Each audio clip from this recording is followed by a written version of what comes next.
जय जगन्नाथ सांग मैंने आज आम बनइबा दही कड़ी आ दही कड़ी मोर स्पेशली बहुत ही फेवरेट आउ जदि कहवाक गले मत कंफर्ट फुड रे जदि किसी मिले तो मु कहि दही कड़ी मो बहुत बढ़िया। तो आज प्रथम केमती कौन बनाऊँगी मो रेसिपीटा पूरा डिटेल्स वीडियो थ्रू आपको देखी दूची। आपन जदि कहिबे मु एक्सप्लेन भी करदेवी तेमती कि फर्स्ट आपन दही रे किछि बेसन देला परे अल्प किछि पानी ता संगे टिके हल्दी पकईकि आ टिके लंका गुंड आपन जदि राग प्रिफर करती देन आपन कंचा लंका मध्य काटिके एथि पकई पारिबे। आको पकई साइला परे टिके आको भलसे मिक्स करदेबे। पूरा भलसे मिक्स होला परे आपन को कढ़े रे बसई दे पारिबे। जमती आप देखिपे मुझे बहुत भल भाव मिक्स कर चलती जमती कि बेसनटा आमर दही सहित भलसे मिसुवा दरकार। कारण ये जदि बेसन टे मुंडा रही जाए ना छोट छोट जदि रही जाए तो खाइबा को भल लगे आईटा भी तरकारी पर भल लगे। आपण मैंने जमी देखिपे ये मुझे आंब अदा को छेचिकी तादे पकई देती कारण आंब अदार टेस्टा ना कड़ी आहरी बढ़िया करती। आपड़ जी के ट्राए करना आंब अदा सहित थोड़े ट्राए करके देखूँ। ये आपण आंब अदा टिके नहीं चोपा छड़े के पकईदेवे आ सहित मुझे कंचा लंका ऐड करी जोटा गोटे कंचा लंका को बस छेचिकी पकई देती बेसी माने राग स्पाइसी करेनि। आपको पकईला आपको भी भलसे मिक्स करेंगे जेहेतु मोर बहुत बेसी गाढ़ा हो जाइला जस्ट टिके पानी देके ये मिक्स कर भी आप देखिपारे आप निज कंफर्ट हिसाब से ये पानी दे पारे। सेमती किसी इश्यू ना कि आप अल्प देवे बहुत देवे आपन को जितनी क्वांटिटी नहीं दही कि बेसन तो से अनुसार ये देपारे।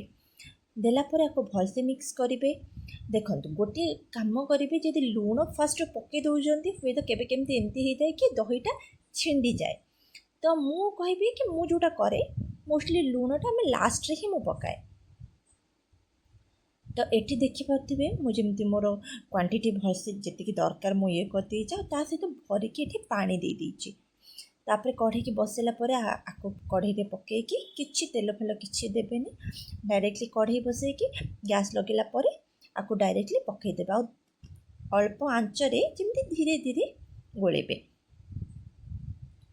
तापर ये चलते मसला प्रिपरेशन करदेवे देखी नियंतु मु कौन कौन मसला बनई जमीक ये तो लुण लंका गुंड फुटण सुखिला लंका आउ कड़ीपत्ता माने बेसुंग पत्र आपन जदि चाहिए सुखिला लंका बदल में कंचा लंका ऐड करें जदि आपन को भल लगे तो।